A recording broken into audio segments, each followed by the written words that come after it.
চৈতালির গল্পে স্বল্পে আপনাদের সকলকে স্বাগত। আপনাদের মতো কিন্তু আমিও অপেক্ষা করে থাকি যে কখনই গল্প স্বল্পের আসলে আসবো আর আপনাদের সঙ্গে জমিয়ে আড্ডা দেবো। কিন্তু একটা দিন হয়তো আপনাদের সঙ্গে আসতে পারিনি কোনো একটা কারণে। তো সেটার জন্য আমি প্রথমেই আপনাদের কাছে ক্ষমা চেয়ে নিচ্ছি। আজকে এই জন্যই একটু এলাবোরেট হবে এই ভিডিওটা, তো সেই জন্য প্রথম থেকে শেষ পর্যন্ত একটু ধৈর্য ধরে সঙ্গে থাকুন, ভালো লাগবে। আর আপনারা যারা নতুন আমার চ্যানেলে, যারা এখনও পর্যন্ত সাবস্ক্রাইব করেনি, তারা অবশ্যই পাশে থাকা বেল আইকনটি প্রেস করুন আর সাবস্ক্রাইব করে নিন। এর আগে তো দেবীনা বাড়িতে এসে জানতে পারে যে তার ফোনটা মিসিং, এবং সেই ফোনটা খোঁজার জন্য সে বন্যে হয়ে ঘুরে বেড়ায়। ততক্ষণে বরফিও বেশ মজা নেয় ব্যাপারটা, পেছন পেছন ঘুরে দেবীনার, আর দেবীরাও এদিক ওদিক ফোনটা খুঁজতে থাকে। কিন্তু সারা বাড়ি তন্ন তন্ন করেও ফোনটা কিন্তু দেবীনা খুঁজে পায় না। সকলের মধ্যে তর্ক বিতর্ক চলতে থাকে, বাড়ির সকলে বেশ মজা নিতে থাকে। যদিও প্রত্যেকে বরফির হয়ে কেউ বলে না, কিন্তু তবুও বরফির এই ঘটনাটাকে সাপোর্ট করে। এমনকি বন্যা পর্যন্ত চুপ থাকে। সত্যি তো বন্যা জানে না যে কোথায় রেখেছে বরফি ফোনটা। ঠিক এই সময় যখন তর্কাতর্কি আবারও চরমে, ফোন এসে পৌঁছায় মানে দেবীনার ফোনে, আর সেই রিংটোন শুনে বুঝতে পারে যে বাড়ির ভিতরে ফোনটা নেই, ফোনটা বাড়ির বাইরে আছে। সঙ্গ দিতে সমরেশকে ডেকে নেয় যে চলুন স্যার, ফোনটা মনে হয় বাইরেই আছে, আমার সঙ্গে আসুন, দেখি আমি ফোনটা কোথায়। বলে দেবীনা তুমি অসুস্থ, তুমি এত তাড়াহুড়ো করো না, দেখছি আমি লাইভ জ্বালিয়ে দেখছি যে কোথায় আছে ফোনটা, আমি মোবাইলে টর্চ চালাচ্ছি। দেখি পেছন পেছন এই রঙটা দেখার জন্য বাড়ির সকলে গিয়ে উপস্থিত হয় বাড়ির বাইরে বাগানে। কিন্তু রিংটোনটা যে কোথা থেকে আসছে বুঝতে পারছে না কেউ। বরফি তো সবটাই জানে। একটা সময় দেখতে পায় দেবীনা যে একটা জায়গায় গর্ত উত্তন করে এবং সেখানে কাদা টাদা মাখা, সেইখান থেকেই মনে হচ্ছে যেন রিংটা বাজছে। আবারও রিংটা বেজে ওঠে, আর খোঁড়াখুড়ি করতে যায় আর কি দেবীনা। সবাই দেবীনাকে সাবধান করে যে কাদা আছে, পিছলে পড়ে যাবে, যেও না ওখানে। কিন্তু দেবীনা তো তখন ফোনটা নেওয়ার জন্য আপ্রাণ চেষ্টা করছে, ফোনটা তো তাকে উদ্ধার করতেই হবে। তাই ফোনটা নিতে সে ওই কাদার গর্তেই হাত দেয় আর ফোনটাকে বের করে, কিন্তু ফোনটা রিসিভ করতে পারে না, যেহেতু এতক্ষণ কাদায় মাখামাখি ছিল। স্ক্রিন টাচটা যেটা, সেটা নষ্ট হয়ে যায়। রাগে গজগজ করতে থাকে, উঠে স্যারকে বলে দেখলেন তো স্যার, আমি বলেছিলাম আমার বিরুদ্ধে কীভাবে ষড়যন্ত্র চালাচ্ছে, আমি কাউকে ছাড়ব না বলে আবার যে তাড়াতাড়ি করে যেতে চাই, সঙ্গে সঙ্গে মুখ থুবড়ে পড়ে কাদায়। আর ওই দেখে বরফি তো চরম হাসাহাসি করে, একটু নিজেও নেয় তার দুই কাকা শ্বশুরকে নিয়ে। আর স্যান্টু কুমারকে বলে দেখুন স্যান্টু কুমার, আমি আপনাকে কথা দিয়েছিলাম যে আমি দেবীনাকে নাকখত দেওয়াবো, দেখুন দেখুন কেমন নাকখত দিচ্ছি, দেখুন নাকটা রোগড়ে ছোটোই হয়ে গেল বুঝি। এই কথাটা কিন্তু দেবীনার কানে এসে পৌঁছেছে। দেবীনার বুঝতে আর একটু অসুবিধা হলো না যে টিপু তার মা এবং তার বউয়ের দলের নাম লিখিয়েছে, মানে বউয়ের দলে মিশে গিয়েছে। তার বিরুদ্ধে কিন্তু ষড়যন্ত্রে টিপুও রয়েছে। এটা দেবীনার বুঝতে অসুবিধা হলো না।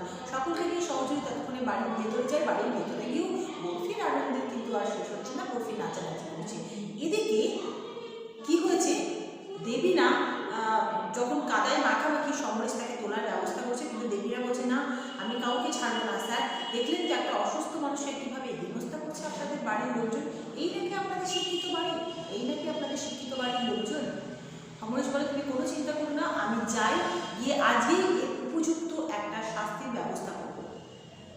দেবীনাকে নিয়ে পৌঁছাই বাড়ির ভেতরে সমরেশ বাড়ির ভেতরে পৌঁছে একটা জোরে ধমক দেয় বরফিকে, বন্ধ করো এসব, কী চলছে সব, ভেবেছো নাকি তোমরা?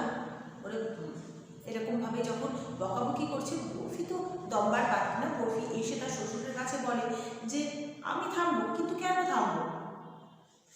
বলে হ্যাঁ তুমি আমাকে আগে বলো যে এই ফোনটা ওই কাদায় কে রেখেছিল। সমরেশ একের পর এক সকলকে প্রশ্ন করতে থাকে। বরফি তখন সেই প্রশ্নটাকে কেটে বলে যে আচ্ছা শ্বশুরমশাই আপনি বলুন তো, যে তার আগে আমার শৈমায়ের বইটা ওই বাগানে কে পুঁতে রেখেছিল কাদা মাখামাখি করে, আর পচা খিচুড়িতে কেই বা চিংড়ি মাছ মিশিয়েছিল, সবটাই তো আপনি জানেন। তাহলে সেই প্রশ্নের উত্তরটা আগে দেবীনা দিক, তাহলে তো আমি দেবীনার ফোন কে রেখেছিল সেই প্রশ্নের উত্তর আমি দেবো। দেবীনা বলে দেখেছেন স্যার, এরা কি লাগিয়েছে আমার সঙ্গে। সঙ্গে সঙ্গে বন্যার দিকে তাকায় বরফি, আর বরফি বন্যার কাছে গিয়ে বলে যে বলুন হেডমিস্ট্রেস, আপনি দিশে মিশে পাচ্ছে না, তখন সমরেশকে বলছে যাই আমি কাদা মাখামাখি হয়ে গেছি, আমি ঘরে গিয়ে চেঞ্জ করে তারপর আসছি, চেঞ্জ করে আসি। বরফি বলে না না না, এত সহজে দেবিনা রবিনা আপনাকে তো ছাড়া যাবে না, আপনাকে আগে এই প্রশ্নের উত্তর দিয়ে যেতে হবে। হ্যাঁ, তবে আপনি যদি উত্তর না দিতে চান নাই দিতে পারেন, কিন্তু আমাদের কিন্তু সমস্ত ঘটনাটা জানা হয়ে গেছে। অবাক হয়ে যায় দেবিনা, কী ঘটনা জানে আর কেই বা বললো। সঙ্গে সঙ্গে বন্যার দিকে তাকিয়ে বরফি বলে যে এই যে অ্যাডমিনিস্ট্রেট, এবার আপনি বলে ফেলুন সম্পূর্ণ ঘটনাটা, এবার আপনার বলার পালা। বন্যা দেবিনার দিকে তাকায় এবং দেবিনার চোখের ইশারায় এমন একটা ভাব করে যে তখন থেকে ভস্ম করে দেবে। বন্যা ভয় পায়, এই বুঝি তাকে সে যদি সত্যি কথা বলে তার বোধহয় কোনো ক্ষতি করে দেবে। ওদিকে বাড়ির সকলের চাপেও কিছুটা বন্যা অপদস্থ, তাই সেখানেও সত্যি কথা না বললে বাড়ি থেকে যদি বের করে দেয় নানান রকম ভয় কাজ করছে। কিন্তু একটা সময় ভাবে বাড়িকে সে সামলে নেবে, কিন্তু এখন বন্যার কথাটা আর নিজের কথাটা কারোর সঙ্গে স্বীকার করা যাবে না। সেই সূত্র ধরে বলে না না আমি এসব কিছু জানি না, আমি কী করে জানবো এসব কথা। সবাই অবাক হয়ে যায়, শাশুড়ি বলা, দেওর, সমরেশ প্রত্যেকেই অবাক হয়ে যায়। একটু আগে তো বন্যা একরকম বলেছে, এখন আর এক রকম। তখন সমরেশ আমার বন্যার হয়ে বলে যে আসলে ওই পচা খিচুড়ি খাওয়ার ভয়ে, বরফি জোড়াজুড়ি করার ভয়ে কিন্তু এই কথাটা বলে ফেলেছিল বন্যা। আসলে তো পচা খিচুড়ি খাওয়ার ভয় তো সকলেরই আছে না, একটা কাউকে যদি ভয় দেখানো হয় সে তো মিথ্যে কথা বলতেও রাজি। সঙ্গে সঙ্গে বন্যা সাহেব বলে হ্যাঁ দাদা আপনি ঠিকই বলেছেন, ওই খিচুড়ি খেয়ে যদি আবার পয়জন হয়ে যেত, ওই খিচুড়ি খেয়ে যদি আমার শরীর খারাপ করতো, সেই জন্যই আমি মিথ্যে কথাটা বলতে বাধ্য হয়েছি বরফির ভয়ে। বরফিও হতবাক হয়ে যায় যে এক মুহূর্তের মধ্যে একটা মানুষ কীভাবে এতটা চেঞ্জ হয়ে এতটা মিথ্যে কথা বলতে পারে চোখ পাল্টিয়ে। কিন্তু কিছু করার নেই। ততক্ষণে পলা বলা শুরু করেছে যে তাহলে তোমার যেটা করছো বা তুমি যেটা বলছো সেটা ভেবে চিন্তে বলছো তো বৌদি। আর শাশুড়ি বলে যে মেজো বৌমা তোমার শাড়িতে যে চিংড়ি মাছের গন্ধটা, তাহলে সেটা কি? সঙ্গে সঙ্গে দেবিনা সেই সূত্র ধরে বলে আসলে এই সবটাই ছিল সহযোগীর প্ল্যান। সহযোগীর প্ল্যান করে এই সবটাই করেছে, শাড়িতে চিংড়ি মাছের গন্ধটাও দিয়েছে সহযোগী। এগুলো আমরা কিচ্ছু জানি না, এগুলো আমিও জানি না, বন্যা দিয়েও জানি না, জানে একমাত্র সহযোগী। সঙ্গে সঙ্গে বরফি রেগে গিয়ে দেবিনাকে বলে একদম একদম সইমায়ের নামে এই ধরনের কথা বলবেন না। সইমা আর বরফির মধ্যেখানে ঢালের মতো হয়ে দাঁড়ায়, সইমা আর দেবিনার মধ্যেখানে ঢালের মতো হয়ে দাঁড়ায় বরফি। আর সেই সময় সমরেশ রেগে যায়, দেবিনাকে এত প্রশ্ন করছে, দেবিনার হাত ধরে এত কথা বলছে, সঙ্গে সঙ্গে হাতটা ছাড়িয়ে দিয়ে বরফিকে এক ঝাটকা মারে। তখনই সহচরী ধরে ফেলে বরফিকে। এবার সহচরী বলতে শুরু করে আচ্ছা কেন ওর গায়ে হাত দেবে না? তুমি যে বলছো ওর গায়ে হাত দেবে না, তাহলে তোমাদের প্রয়োজনে তোমরা ওর গায়ে হাত দেওয়াতে পারে, ওর পায়ে হাত দিয়ে আমাদের ক্ষমা চাওয়াতে পারো। আমি আর বরফিতে তোমার কথা মতোই ওর পায়ে হাত দিয়ে ক্ষমা চেয়েছি, তাই না? তাহলে এখন ওকে ছোঁয়া যাবে না কেন? সঙ্গে সঙ্গে টিপু কথাটা ধরে ফেলে আর বলে কি কি বলছো মা, তোমরা এসব কী শুনছি আমি? তোমরা দেবিনার পায়ে হাত দিয়ে ক্ষমা চেয়েছো? তুমি ক্ষমা চেয়েছো দেবিনার পায়ে হাত দিয়ে? সমরেশ ভেবাচাকা খেয়ে যায়, কিন্তু কিছু বলতে পারে। বারবার একটু এই কথাটাই প্রশ্ন করে যে কেন কেন করেছো এটা, আর কি শুনছি আমি সব? সঙ্গে সঙ্গে দেবিনা বলে দেখেছেন তো স্যার, আমি বলেছিলাম না যে আপনার ছেলেও ওই দলের নাম মিশেছে, মিলল তো কথাটা। কেমন মায়ের হয়ে সালিশি গাইছে দেখুন, মা আর বইয়ের হয়ে সালিশি গাইতে আপনার ছেলে কিন্তু ওস্তাদ। আপনি বুঝতে পারছেন তো যে আপনার ছেলে সম্পূর্ণটাই মিথ্যে কথা বলছে। তখন সমরেশ ছেলের কাছে এসে বলছে টিপু তুই সত্যি কথা বল, সত্যি কথা বল আমাকে, আমি সত্যি কথাটা শুনতে চাই। আমার মাথায় হাত দিয়ে সত্যি কথা বল, আমি কিন্তু বিশ্বাস করছি না এইসব রিপোর্ট। দেবিনা যেটা বলছি সেটা ঠিক না, তোরা যেটা বলছিস সেটা ঠিক। সঙ্গে সঙ্গে টিপু মাথায় হাত রেখেই বাবাকে প্রশ্ন করে যে আচ্ছা বাবা কোন সত্যি বলবো? তুমি যেমন সত্যি বলেছিলে সেরকম সত্যি, না সত্যিকারের সত্যি? এই কথাটা শুনে যেন মানে আকাশ থেকে মাটিতে পড়লো সমরেশ। কি বলছে টিপু? টিপু কি তাহলে সবটাই জানে যে সেই কতটা মিথ্যে কথা বলেছে? টিপুর মাথায় হাত দিয়ে সমরেশের কিন্তু আর বুঝতে একটুও অসুবিধা হলো না যে টিপু সবটা জেনে ফেলেছে। এবার তো নিজেকে বাঁচাতে হবে, তাই ঘুরিয়ে পিছিয়ে টিপুকেই দোষারোপ করতে থাকে।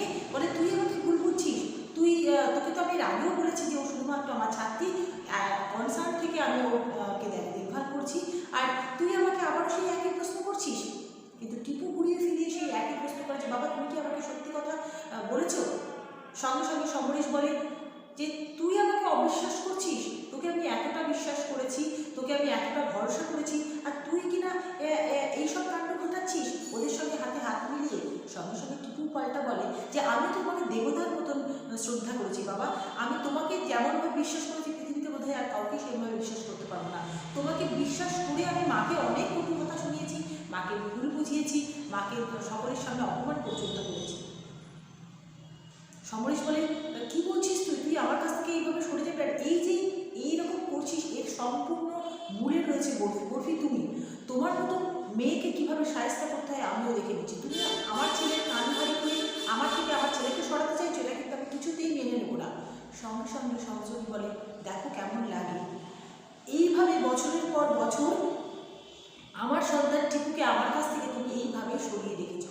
সঙ্গে সঙ্গে সমরেশ বলে কি তুমি এইটার জন্য কি এই বদলা নিতে চাইছো? ও আমি এতক্ষণে বুঝতে পেরেছি যে তুমি বদলা নিতে চাইছো। এইভাবে একটা বাড়িতে ভীষণ ক্যাওয়াসের সৃষ্টি হয়, পুরো ব্যাপারটা কিন্তু এনজয় করছে দেবী না, কারণ সমরেশের তাক তখন কিন্তু সহচরী বরফিকে ছেড়ে সহচরীকে প্রচণ্ডভাবে অপমান করে চলেছে, আর বলছে যে আমি কিন্তু দেখে নেবো, আমি কিন্তু একদমই ছাড়বো না তোমাকে, তুমি বুঝে নাও সই যে তোমার পরিস্থিতি কী দাঁড়ায়। আর দেবীনা কোথাও যাবে না, আমি নিজে একটা ডাক্তার দেখাবো, তার সঙ্গে কনসাল্ট করবো, তবে দেবীনা যাবে। ইতিমধ্যেই টিপু এবং দুই কাকা মিলে বলতে থাকে না ওর আসলে মাথা যন্ত্রণা থেকে এইসব কথা বলছে, ওকে অ্যাম্বুলেন্সে করে হাসপাতালে পাঠাতে হবে। আর দেবীনা ততাধিকভাবে কিন্তু সমরেশকে বুঝিয়েই ছেড়েছে যে টিপু মিথ্যে কথা বলছে। শেষ পর্যন্ত দেবীনার কথাই থাকবে নাকি টিপু কথা মতন দেবীনাকে হাসপাতালে ভর্তি করা হবে। ওদিকে যে ফোনটা এসেছিল সেটা কার ফোন ছিল দেবীনার ফোনে? সেটা কি তার বাবার ফোন ছিল? বরফির কথা শুনে কি দেবীনার বাবা মা চলে আসবে বিদেশ থেকে? ওর ঠিক কী কী হয় সম্পূর্ণটা দেখতে অবশ্যই আপনারা চোখ রাখুন স্টার জলসার পর্দায়। আর কী কী হতে পারে সেটাও জানিয়ে কমেন্ট করুন, ভালো লাগবে।